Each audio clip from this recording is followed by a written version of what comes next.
Shalom saudara, selamat pagi, selamat berjumpa kembali dalam Renungan Harian edisi Senin 9 Maret 2026. Salam sejahtera bagimu, kasih karunia dari Allah Bapa, Anak dan Roh Kudus memenuhi saudara. Amin. Mari kita persiapkan bagian pembacaan kita. Kejadian pasal 24. Ayat 1 sampai ayat 27. Kita berserah sepenuhnya kepada Tuhan dalam kuasa Roh Kudus melalui doa agar kita boleh memahami dalam kebenaran Tuhan. Marilah kita berdoa. Ya Tuhan Allah Bapa kami yang penuh kasih, kami datang membawa seantero kehidupan kami di hadapan hadirat-Mu, menyatakan kerinduan kami untuk mendengarkan suara Tuhan yang menjadi penguatan bagi kami, menyejukkan hati dan pikiran kami, sehingga kami boleh menikmati hidup baru ini dalam kasih dan pemeliharaan-Mu. Kami telah siap untuk membaca firman-Mu. Ya Roh Kudus, tolonglah kami agar kami memahami setiap kebenaran yang Tuhan sampaikan melalui firman ini. Engkau akan membuka hati dan pikiran kami, agar kami tidak hanya menjadi pendengar, tetapi kami mampu mengerti, menerima, dan melakukan dalam kehidupan kami sehari-hari. Ampunilah dosa kami Tuhan, berfirmanlah, kami siap mendengar. Amin. Kejadian pasal 24 ayat 1 sampai ayat 27. Ribka menjadi istri Ishak. Abraham sudah tua dan lanjut usia. Ia diberkati Tuhan dalam segala hal. Berkatalah Abraham kepada hambanya yang tertua di rumahnya, yang diberi kuasa atas segala miliknya, katanya, "Baiklah, letakkanlah tanganmu di bawah pangkal pahaku, supaya aku mengambil sumpah-Mu demi Tuhan, Allah semesta langit dan bumi, bahwa Engkau tidak akan mengambil untuk anakku seorang istri dari antara anak perempuan orang Kanaan yang diantaranya aku tinggal. Tetapi Engkau harus pergi ke negeri asalku dan kepada sanak saudaraku untuk mengambil seorang istri bagi Ishak anakku." Kata hambanya kepadanya, "Apabila perempuan itu tidak bersedia mengikut aku ke negeri ini, haruskah aku membawa anakmu kembali ke negeri dari mana tuanku berasal?" Namun Abraham berkata kepadanya, "Waspadalah, janganlah kau bawa anakku kembali ke sana. Tuhan Allah semesta langit telah memanggil aku dari rumah ayahku serta dari negeri sanak saudaraku, dan telah berfirman kepadaku, serta bersumpah kepadaku, demikian, kepada keturunanmu lah akan kuberikan negeri ini. Dialah yang akan mengutus malaikatnya berjalan di depanmu, sehingga engkau dapat mengambil seorang istri dari sana untuk anakku. Namun, jika perempuan itu tidak bersedia mengikut engkau, terlepaslah engkau dari sumpahmu kepadaku ini. Hanya saja, anakku jangan kau bawa kembali ke sana." Hamba itu lalu meletakkan tangannya di bawah pangkal paha Abraham, tuannya, dan bersumpah kepadanya tentang hal itu. Kemudian hamba itu mengambil 10 ekor unta dari unta tuannya, dan pergi dengan membawa berbagai macam barang berharga milik tuannya. Ia berangkat menuju Aram Mesopotamia ke kota Nahor. Ia menyuruh unta-unta itu berhenti di luar kota itu, dekat sumur air. Menjelang petang, waktu perempuan-perempuan keluar untuk menimba air, berkatalah ia, "Tuhan, Allah Tuanku Abraham, buatlah kiranya aku berhasil hari ini. Tunjukkanlah kasih setiamu kepada tuanku Abraham. Sekarang aku berdiri dekat mata air. dan anak-anak perempuan penduduk kota ini datang keluar untuk menimba air. Kiranya terjadilah begini. Anak gadis yang kusapa dengan kata-kata ini, tolong miringkan kendimu itu supaya aku minum. Dan dia menjawab, minumlah, dan unta-untamu juga akan kuberi minum. Dialah yang kau tentukan bagi hambamu Ishak. Demikianlah akan kuketahui bahwa engkau telah menunjukkan kasih setiamu kepada tuanku. Sebelum ia selesai berbicara, datanglah Ribkah yang lahir dari Betuel, anak laki-laki Milka, istri Nahor. Nahor itu saudara Abraham Ribkah, membawa kendi ke atas bahunya. Anak gadis itu sangat cantik parasnya, seorang perawan dan belum pernah disentuh laki-laki.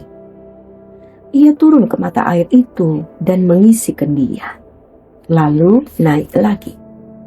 Hamba itu berlari menemuinya dan berkata, tolong berikan aku minum sedikit air dari kendimu itu. Jawabnya, minumlah tuanku. Ia segera menurunkan kendinya ke tangannya dan memberi dia minum. Setelah ia selesai memberi hamba itu minum, ia berkata, untuk unta-untamu juga akan kutimba air sampai semuanya selesai minum. Ia segera menuangkan air dari kendinya ke dalam palungan dan berlari lagi ke sumur untuk menimba air. Ia menimba air untuk semua unta orang itu.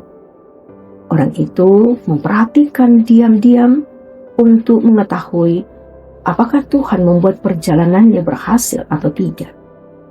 Setelah unta-unta itu selesai minum, orang itu mengambil anting-anting emas seberat 1/2 shikal dan sepasang gelang tangan seberat 10 shikal emas, serta berkata, anak siapakah engkau?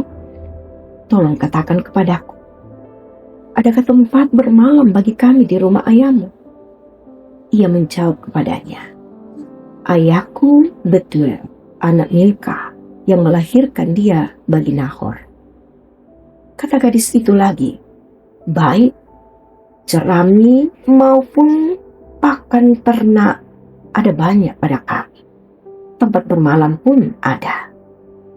Lalu orang itu berlutut dan sujud menyembah Tuhan, serta berkata, terpujilah Tuhan Allah Tuanku Abraham, yang tidak melepaskan kasih dan kesetiaannya dari tuanku ini. Aku pun telah Tuhan tuntun di jalan ke rumah saudara-saudara tuanku ini. Amin. Tuhan yang menuntun, itulah tema kita saat ini. Saudara yang dikasihi Tuhan, kasih dan kisah dalam Kejadian 24 menceritakan bagaimana Abraham mengutus hambanya untuk mencari istri bagi Ishak. Tugas ini bukanlah tugas yang mudah. Hamba itu harus pergi ke negeri yang jauh, mencari seorang perempuan yang tepat untuk menjadi pasangan bagi Ishak. Sebelum memulai tugasnya, hamba itu melakukan sesuatu yang sangat penting. Ia berdoa kepada Tuhan. Ia berkata kepada Tuhan agar diberi tanda. Jika ada seorang perempuan yang menawarkan air kepadaku dan juga kepada unta-untanya, maka itulah perempuan yang dipilih Tuhan. Menariknya, Tuhan menjawab doa itu dengan sangat cepat. Bahkan sebelum ia selesai berdoa, Tuhan sudah mengirim Ribkah datang ke sumur itu. Peristiwa ini menunjukkan satu hal penting. Tuhan adalah Allah yang menuntun setiap langkah kehidupan umat-Nya. Kadang dalam hidup kita, juga kita menghadapi banyak keputusan. Memilih jalan hidup, menentukan pekerjaan, menentukan pasangan hidup, mengambil keputusan penting dalam keluarga. Seringkali kita merasa bingung dan tidak tahu harus melangkah kemana. Namun kisah ini mengingatkan kita bahwa ketika kita mencari kehendak Tuhan dengan sungguh-sungguh, Tuhan tidak tinggal diam. Ia sanggup menuntut dan menuntun jalan kita. Hamba Abraham menyadari hal itu sehingga ia berkata dalam ayat 27, Tuhan telah menuntun aku di jalan untuk mendapatkan keluarga Tuanku. Kalimat ini adalah pengakuan iman yang indah. Ia melihat bahwa segala sesuatu yang terjadi bukanlah kebetulan, tetapi bagian dari tuntunan Tuhan. Saudara yang diberkati Tuhan, demikian juga dalam hidup kita. Mungkin kita tidak selalu melihat jalan Tuhan dengan jelas, namun ketika kita berjalan bersamanya, Tuhan sedang menuntun langkah kita sedikit demi sedikit. Karena itu, pada pagi hari ini, kita diingatkan, serahkanlah langkah hidup kita kepada Tuhan, sebab dialah Allah yang menuntun. Amin. Mari kita bersatu menaikkan syafaat kita. Ya Tuhan Allah Bapa kami yang penuh kasih, kami bersyukur atas firman-Mu yang telah kami dengarkan pada pagi hari ini. Firman-Mu mengingatkan kami bahwa Engkau adalah Allah, Engkau adalah Tuhan yang menuntun kehidupan umat-Mu. Kami menyadari bahwa seringkali dalam kehidupan kami merasa bingung, khawatir, dan tidak tahu harus melangkah kemana.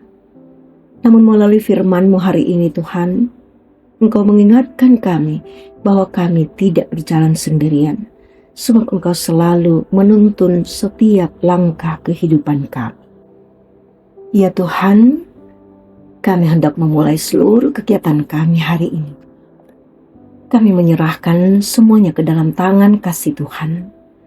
Tuntunlah kami dalam setiap keputusan yang harus kami ambil, baik dalam keluarga, pekerjaan, pelayanan, maupun dalam masa depan kami. Setiap keluarga kiranya Engkau memberkati dalam rumah tangga, memberikan damai dan sejahtera-Mu, serta menolong setiap anggota keluarga untuk hidup dalam kasih dan saling mendukung satu sama yang lain. Ya Tuhan, kami berdoa bagi yang sedang menghadapi pergumulan hidup, yang berada dalam keadaan sakit, yang sedang mengalami kesulitan ekonomi, yang sedang diliputi kecemasan dan ketakutan. Tuhan, kiranya Engkau memberi penghiburan, kekuatan, dan perjalanan untuk keluar dari berbagai pergumulan ini. Berkatilah anak-anak kami, cucu-cucu kami, baik yang tinggal bersama dengan kami, maupun yang jauh daripada kami, oleh karena mereka sedang menuntut ilmu, ataupun dalam pekerjaan masing-masing, ataupun dalam rumah tangga mereka. Ya Tuhan, inilah kami yang datang menyerahkan seluruh kehidupan kami hari ini, bahwa dalam pekerjaan, Tuhan, Engkau menjamah dan melawat kami semua. Dalam usaha, Engkau menuntun kami semua, semuanya bisa kami upayakan dengan baik. Bahkan juga dalam setiap pelayanan kami kepadamu, Tuhan yang dipermuliakan. Kami datang kepadamu Tuhan, di dalam Kristus Yesus, Juru Selamat kami yang hidup. Amin. Terimalah berkat Tuhan. Tuhan memberkati engkau dan melindungi engkau. Tuhan menyinari engkau dengan wajah-Nya dan memberi engkau kasih karunia. Tuhan menghadapkan wajah-Nya kepadamu dan memberi engkau damai sejahtera. Amin. Demikian kebersamaan kita dalam renungan pagi. Tuhan memberkati kita memulai kehidupan tugas kita dalam pekan ini.